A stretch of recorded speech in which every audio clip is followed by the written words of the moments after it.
प्राकृतिक अलार्म घड़ी। पहले बाजार में अलार्म घड़ी की मांग ज्यादा रहती थी, लेकिन अब मोबाइल फोन में अलार्म उपलब्ध होने के कारण घड़ियों की मांग कम हो गई है। लेकिन आज के समय में भी अलार्म घड़ी का घरों में महत्वपूर्ण स्थान है।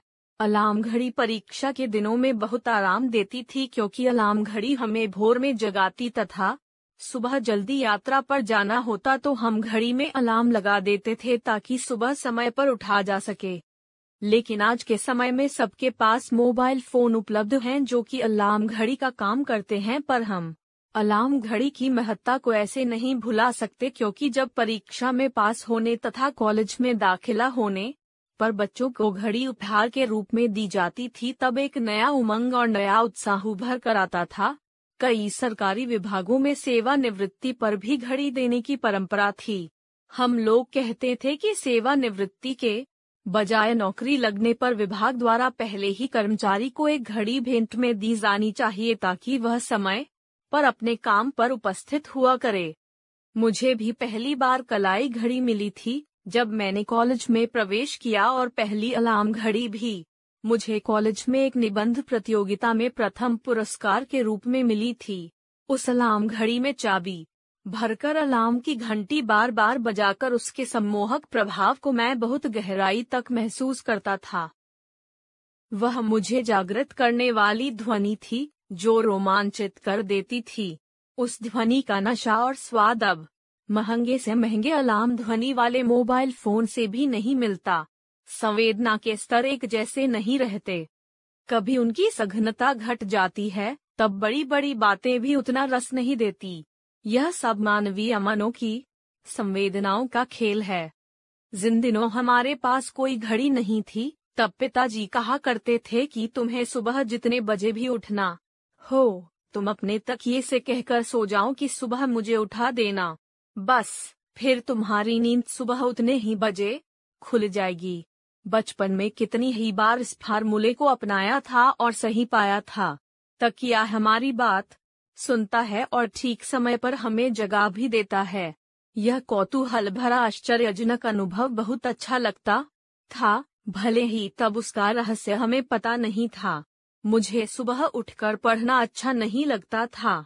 रात में देर तक पढ़ना मुझे अच्छा लगता था, क्योंकि रात से सुबह तक पढ़ना और पढ़ते पढ़ते नींद आ जाना, फिर देर से उठना मेरी आदत बन गई थी।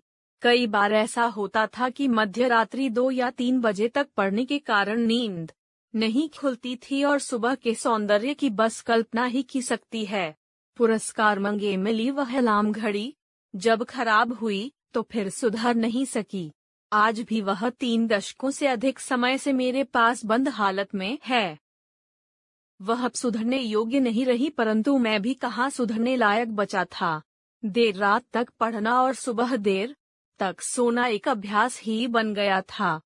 वह 80 का दशक था। मेरी नई नई नौकरी लगी थी। पहली बार घर से बाहर निकला था। एक कमरा किराए पर लेकर रहता था। अकेले रहने का यह पहला अनुभव। कमरे में मैंने महादेवी पंत और निराला जी की सुंदर तस्वीरें फ्रेम करवा कर टांग दी थी। एक तरफ गुसाई तुलसीदास जी का चित्र, अपनी पुस्तकें और अपना एकांत। रातें जाग जाग कर बिताना, कविताएं लिखना और कविताओं में डूबे रहना जैसे स्वर्ग में जीना था। परंतु अपने उस एकांत में रात में जागने की राक्षसी प्रवृत्ति के कारण फिर सुबह जल्दी उठना मुश्किल होने लगा। पड़ोसी कृपा करके दरवाजा खटखटाते तो नींद खुलती। देर सवेर दफ्तर पहुंचता। अलार्म घड़ी भी नहीं थी और न ही खरीदने का ख्याल आया। फोन तो तब देखे भी नहीं थे। हैरानी की बात तो यह थी, मेरे कमरे में सिर्फ एक ही दरवाजा था। खिड़की और रोशनदान न होने की वजह से भी मुझे मेरा कमरा बहुत ही प्यारा लगता था। इन सब में सबसे अच्छी बात यह थी कि हमारे पड़ोसी बहुत अच्छे थे। देर रात्रि तक पढ़ने के कारण आदत बहुत बुरी पड़ती जा रही थी।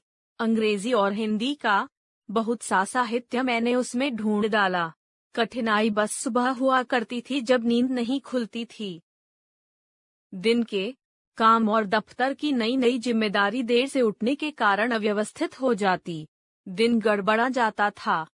कई बार तकिए से सुबह जल्दी उठा देने की भी मिन्नतें करता था, परंतु तब तकिए ने मेरी बात सुनना बंद कर दिया था। ऐसे ही दिन गुजर रहे थे। अपनी किताबों की दुनिया में खोया हुआ मैं इतना बेखबर था कि कब एक चिड़िया कमरे के खुले दरवाजे से कमरे में आकर दीवार पर लगी पंत जी की तस्वीर के पीछे अपना घोंसला बनाने लगी, मुझे पता नहीं चला। जब पता चला तब तक उसका अपने घोंसले में गृह प्रवेश हो चुका था और वह अपनी गृहस्थी जमा चुकी थी। शाम को देर तक मेरा दरवाजा खुला रहता था, इसलिए खिड़कियां रोशनदान न होने के बावजूद वह चिड़िया आराम से पधर जाती, अपने घोंसले में आराम करती। मैं अपनी किताबों की दुनिया में खोया कभी उसकी ओर ध्यान नहीं देता था। एक सुबह मैं नींद में था। चिड़िया मेरे पलंग के सिरहाने बैठकर अलग तरह की झुंझलाहट से भरी चीं-चीं कर रही थी। उसकी आवाज तीव्र थी, मानो मेरे न उठने पर वह नाराज हो। उसकी आवाज से मेरी नींद खुली, परंतु मैं उठा नहीं। चिड़िया बार बार पलंग के सिरहाने आकर फुदकती और अपनी तीव्र ध्वनि से कमरे को गुंजा रही थी। मैं वो फच समझा नहीं, परंतु उठकर दरवाजा खोला तो वह बाहर चली गई। तब मैं समझा कि सुबह सुबह चिड़िया को बाहर जाना होता है। घोंसला तो उसका केवल रात भर का आश्रय है। दिन में वह घोंसले में आराम से पड़ी नहीं रहती।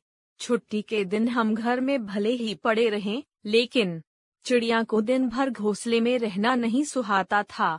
कमरे में खिड़कियां रोशनदान होता तो वह चिड़िया मुझे जगाए बिना बाहर चली जाती, परंतु दरवाजा बंद होने पर उसके बाहर जाने का दूसरा और कोई रास्ता भी नहीं था, इसीलिए वह दरवाजा खुलवाने के लिए जगा रही थी। मेरे न जागने पर वह नाराज भी हो रही थी।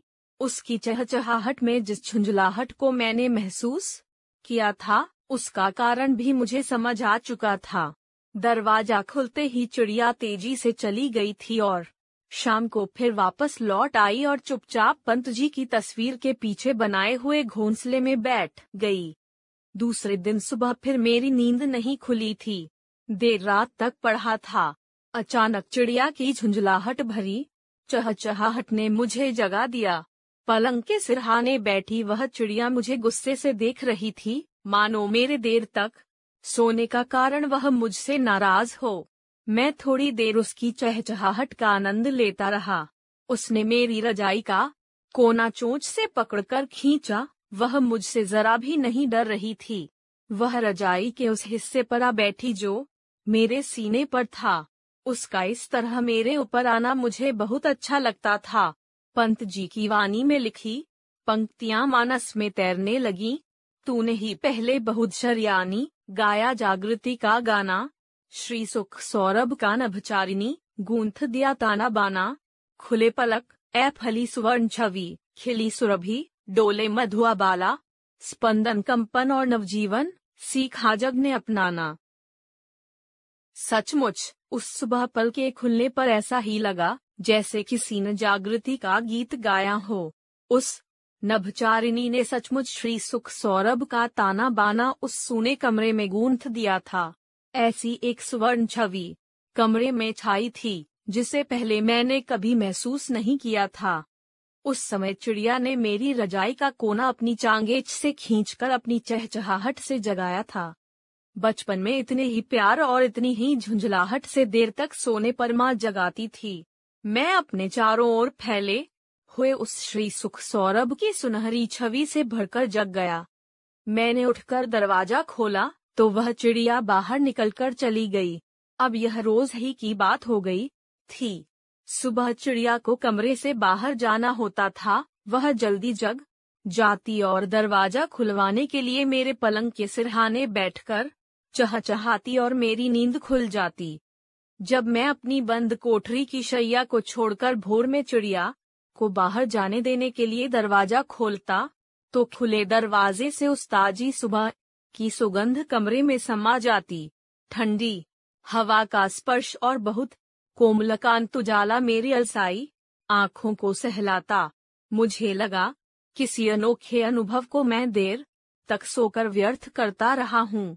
अब भी मैं रात को देर तक पढ़ता हूँ, परंतु अब वह चिड़िया मेरी अलार्म घड़ी है जो मुझे अपने साथ सुबह जगा लेती है। अब वह पलंग के सिरहाने या मेरी रजाई पर बैठकर मधुर चहचहाहट से मुझे जगाती है। उसकी चहचहाहट में अब वह झुंझलाहट नहीं, एक वात्सल्य भरी जागृति है। यह किसी घड़ी की यांत्रिक ध्वनि नहीं है, अपनेपन से भरी पुकार है जो मुझे आसमान से उतरती हुई प्रातःकाल की सुमंगल घड़ी मंगे पकुआरती है। उस सुमंगल घड़ी मंगे सरिताओं का जल, आकाश की वायु, सरयू का पकराश सब अपनी निर्मलता के चरम पर पहुंचकर सृष्टि में नए फूल खिलाने का उपक्रम करते हैं। अब मैं चिड़िया के साथ जागना सीख गया था और सुबह की फूलों की सुगंध से भरी ताजगी का वरदान पाने लगा था।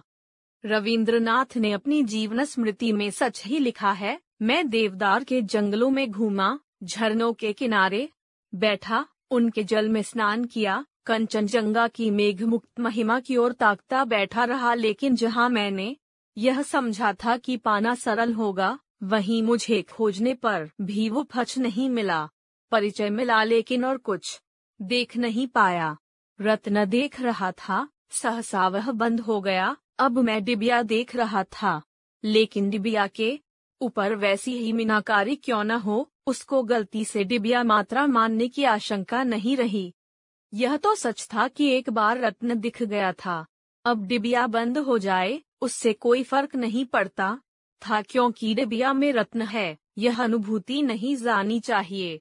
रविंद्रनाथ ने इन पंक्तियों में रत्न की डिबिया की मीनाकारी का भी उल्लेख किया है, जो कि सबसे महत्वपूर्ण है। उस चिड़िया ने डिबिया खोलकर मुझे भी उषा सुंदरी के रत्न दिखा दिए थे, उसका यह उपकार मैं भला कैसे भूलता। दरवाजा खोलते ही चिड़िया चहचहाती हुई बाहर जाती, मानो मुझे कहती हुई जा रही हो कि देखो, यह मीनाकारी वाली सुंदर डिबिया खुल रही है, फिर यह बंद हो जाएगी, फिर तो दिन भर मीनाकारी से सजी डिबिया ही दिखाई देगी, इसके रत्न नहीं दिखेंगे। मैं उस वात्सल्यमयी चिड़िया की उस उपकार को बहुत कृतज्ञता से महसूस करता हूँ। उसने मुझे उस घड़ी जगना सिखाया जब धरती उसके मोती बिखराकर हर नए खिल रहे फूल का अभिनंदन कर रही होती है।